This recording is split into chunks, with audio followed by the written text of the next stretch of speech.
গাজীপুরে গণমাধ্যম সপ্তাহ উপলক্ষে বিএমএসএফ এর উদ্যোগে রেলীয় আলোচনা সভা অনুষ্ঠিত। গাজীপুর প্রতিনিধি এমদাদুল হকের প্রতিবেদনে বিস্তারিত। 10ম জাতীয় গণমাধ্যম সপ্তাহ 2026 উদযাপন উপলক্ষে গাজীপুরে রেলীয় আলোচনা সভার আয়োজন করেছে বাংলাদেশ মফস্বল সাংবাদিক ফোরাম বিএমএসএফ গাজীপুর মহানগর শাখা। 1 থেকে 7 মে পর্যন্ত পালিত এই সপ্তাহকে ঘিরে সংগঠনটি তাদের 14 দফা দাবি আদায়ের লক্ষ্যে কর্মসূচি হাতে নেয়। শনিবার 3 মে বিকেলে জাতীয় বিশ্ববিদ্যালয় গেট এলাকা থেকে একটি বর্ণিল র্যালি শুরু হয়।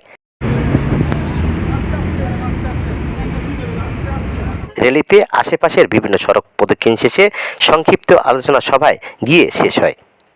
আলোচনা সভায় বক্তারা মফস্বল সাংবাদিকদের বর্তমান বাস্তবতা তুলে ধরে বলেন, নানা ঝুঁকি ও প্রতিকূলতার মধ্য দিয়ে দায়িত্ব পালন করলেও তারা এখন পর্যন্ত নিরাপত্তা ও প্রাতিষ্ঠানিক স্বীকৃতি থেকে বঞ্চিত। তাই দ্রুত সাংবাদিকদের পেশাগত সুরক্ষা ও ন্যায্য অধিকার নিশ্চিত করার দাবি জানান তারা। বক্তারা আরও উল্লেখ করে বলেন, একটি স্বাধীন ও দায়িত্বশীল গণমাধ্যম দেশের গণতন্ত্র উন্নয়নের অন্যতম ভিত্তি। এজন্য সাংবাদিকদের কল্যাণে ঘোষিত 14 দফা দাবির বাস্তবায়নে সরকারের সংশ্লিষ্ট কর্তৃপক্ষের কার্যকর উদ্যোগ প্রয়োজন। অনুষ্ঠানে স্থানীয় সাংবাদিক সহ বিএমএসএফের নেতাকর্মীরা উপস্থিত ছিলেন। 16 বাংলা টিভি, আবহমান বাংলার